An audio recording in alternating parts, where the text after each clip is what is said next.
আজ করিম আর রতনের সাথে কোনো লাশ নেই। আজ হাটের দিন ছিল। পাশের বড় বাজার থেকে মাসের বাজার সদাই করতে গিয়েছিল তারা, কিন্তু ভ্যানের চেইনে সমস্যা হওয়ায় সেটা ঠিক করতে গিয়ে অনেক দেরি হয়ে গেছে। বাজার থেকে তাদের গ্রাম বেশ অনেকটাই দূরে। যখন তারা বাড়ির পথ ধরল তখন চারপাশটা ঘুটঘুটে অন্ধকারে ছেয়ে গেছে। শীতের রাত, তার উপর আজ কুয়াশা এত ঘন যে ভ্যানের হাত দশেক সামনের রাস্তাও ঠিকমতো দেখা যাচ্ছে না।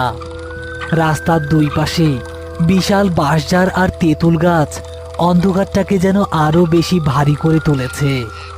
রতন ভ্যান চালাচ্ছে আর করিম ভ্যানের এক পাশে বসে আছে। আহ, আহ, ভাইজান, আজকা বড্ড দেরি হয়ে গেল। এমনিতে ভ্যানে লাশ থাকলে আমার ডর লাগে না, কারণ আমি জানি ভ্যানে কি আছে।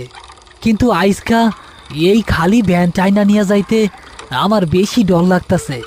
মনে হইতাছে অন্ধকারের মধ্যে থাইকা কেউ আমাকে দিকে তাকায়া আছে।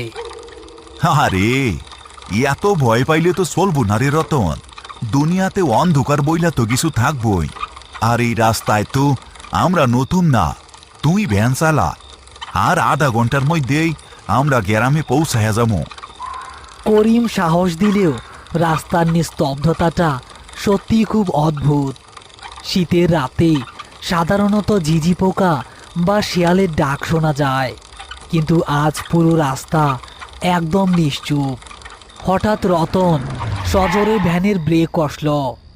ভ্যানটা একটা বড় ঝাঁকুনি খেয়ে থেমে গেল। কি রে রতন, ব্রেক কষলি কেন? কি হইছে? ভাইজান, সামনে রাস্তার মাঝখানে কেডা জানি খাড়ায় আছে। করিম ভ্যান থেকে নেমে সামনের দিকে তাকালো।